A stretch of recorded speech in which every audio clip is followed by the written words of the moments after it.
मैंने अपने वक्तव्य में भी इस बात को स्पष्ट रूप से कहा है कि 69,000 शिक्षक भर्ती के प्रकरण में पिछड़ा वर्ग के अभ्यर्थियों के साथ अन्याय हुआ है, आरक्षण के नियमों की अवहेलना हुई है। हमने इस विषय को शीर्ष स्तर पे उठाया है और सरकार इस विषय के समाधान के लिए गंभीर है। ये कोई कहता है क्या चुनाव में उतरने वाला कि हम हारेंगे? हर कोई कहता है कि वो जीतेगा। जीत का दावा हर कोई करता है, फैसला अंतिम मोहर जनता लगाती है, मतदाता। आजमगढ़ जिले के सगड़ी विधानसभा के रामनगर इंटर कॉलेज के प्रांगण में अपना दल एस के विजय संकल्प जनसभा का आयोजन किया गया और वहीं पर अनुप्रिया पटेल को अपना दल के नेता मालती सिंह और राकेश सिंह ने तलवार, मुकुट, शॉल, स्मृति चिन्ह और गदा देकर सम्मानित किया।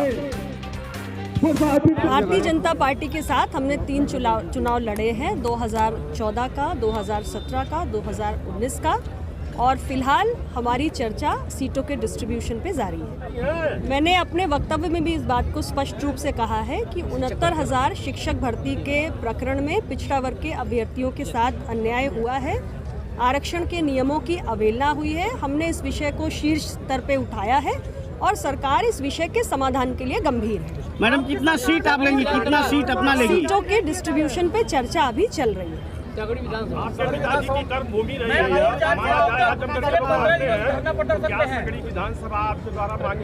देखिए, हमने पूरे प्रदेश की तमाम विधानसभाओं की सूची बनाई हुई है और चर्चा अभी चल रही है। जब हमारा निष्कर्ष निकल आएगा डिस्ट्रीब्यूशन पे, तब हम आपको सबसे पहले बताएंगे।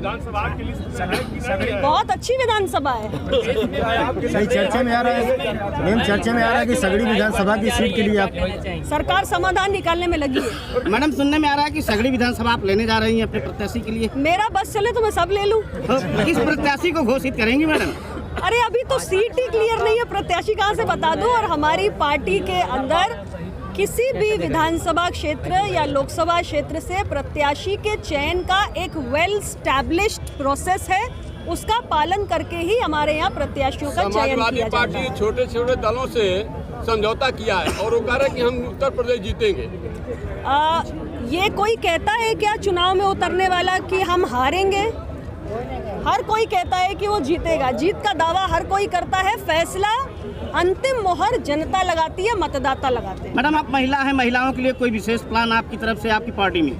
हमारी पार्टी महिलाओं को बहुत प्रोत्साहन देती है। संगठन में हम अहम पद महिलाओं को देखते हैं, ज़्यादा से ज़्यादा उनको अवसर देते हैं कि वो आएँ और प्रदेश की राजनीति में अपनी भागीदारी सुनिश्चित करें। जैसे प्रियंका गांधी ने महिलाओं के लिए 40% आरक्षण की बात वो की लागू है। करें अपने राज्यों में। उनके जो पार्टी के रूल स्टेट्स हैं, जैसे राजस्थान है या छत्तीसगढ़ है, उनको लागू करना चाहिए सब जगह।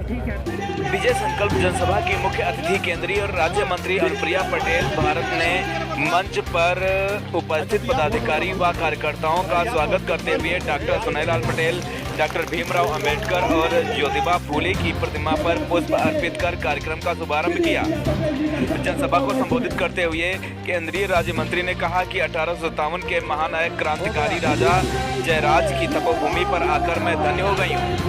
आइए सुनाते हैं उनके वक्तव्य। मैं आप सबसे कुछ कहूं उससे पहले आजादी की इस अमृत बेला में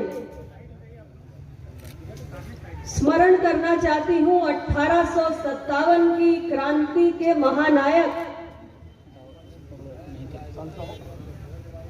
जिन्होंने इस आजमगढ़ की धरती पर जन्म लिया, जिनकी शौर्य गाथाएं आने वाली पीढ़ियां जान रही हैं।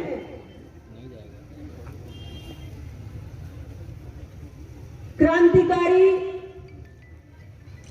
राजा जयलाल जी का,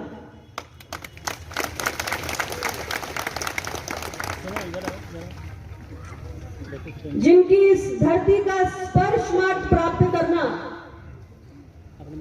मेरा परम सौभाग्य है। मैं आज अपने आप को धन्य महसूस कर रही हूं कि जो मिट्टी उनकी क्रांति को, उनके संघर्ष की स्मृतियों को अपने भीतर संजोए हुए हैं।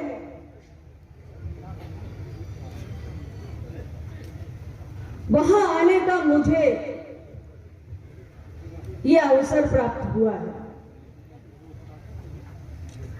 और मैं आप सभी से यही कहना चाहती हूं कि गुलामी के खिलाफ जो संघर्ष उन्होंने किया था, उनकी शौर्य गाथाओं को सार्थक बनाने के लिए हम आने वाली हर पीढ़ी को उसके बारे में जरूर बताएं। आज मैं सबसे पहले उनका स्मरण करते हुए, उनको नमन करते हुए ही अपनी बात की शुरुआत करना चाहती हूं।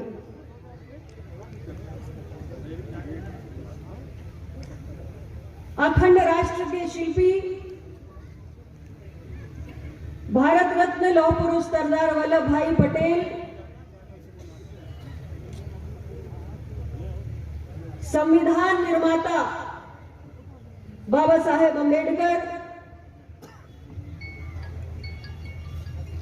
महात्मा ज्योतिबा फूले और अपना दल के संस्थापक, दबे कुचले, शोषित, वंचित समाज के हक अधिकार के लिए अपना पूरा जीवन समर्पित करने वाले हम सब के प्रेरणा पुरुष, हमारे पथ प्रदर्शक, सामाजिक न्याय की चिंतन धारा को आजीवन अपने संघर्ष से प्रबलता प्रदान करने वाले यशाकाई डॉक्टर सोनेलाल पटेल जी के चरणों में भी इस पूरी सभा की ओर से अपने श्रद्धा के सुमन अर्पित करती हूं।